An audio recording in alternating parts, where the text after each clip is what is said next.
would you like to perhaps share with us what are, the main goals, but also the activities of the network? Absolutely. So the network is built around four pillars that follow pretty logically from the core idea, right? What's the intersection between extremism and gaming? Pillar number one is around convening. So we bring together our membership every month. So again, that's a mix of our tech partners, law enforcement, researchers, practitioners, government folks. We have Chatham House rules discussions on a new piece of research or an interesting intervention or prevention approach that one of our members is working on. We debate it. They're open fora that are, I think, a bit rare in this space. There's interesting interactions and everyone's there because they're passionate about the topic and they genuinely want to make the world a bit safer, a bit more peaceful, and a bit more inclusive online. So we have our convening work that also spans into outreach with our members. We have partnerships with GNET, the Global Network on Extremism Technology, and GIFCT. So we push out our members' insights through publications with them.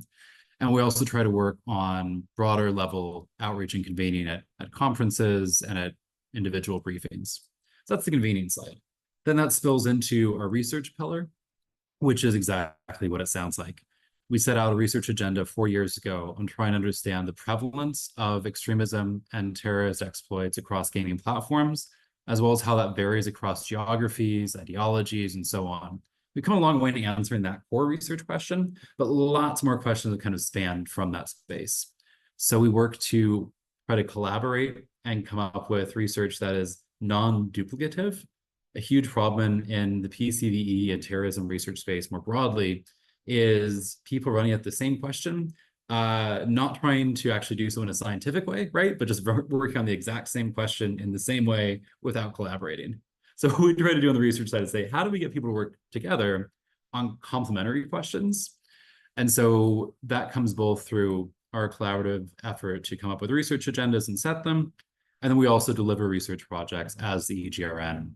So we have some work funded by Public Safety Canada, multinational surveys. We do data gathering exercises, and we have a new extremism and terrorism game database. So we have our research work. Then there's the training side.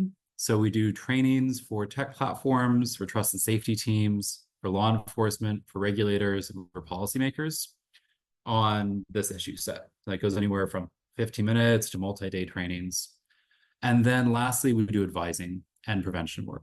So highlighting good prevention practices, including digital stratcoms in gaming platforms, trust and safety team friction-based approaches, positive intervention modalities. We try to collate those practices across our members to figure out what works, what doesn't, where it seems like there's maybe more evidence needed, and then distribute those. Say, look, these are promising practices that are worth investing in. So that's more or less what the network does across those four pillars. And we continue to grow and build our practice as time goes on.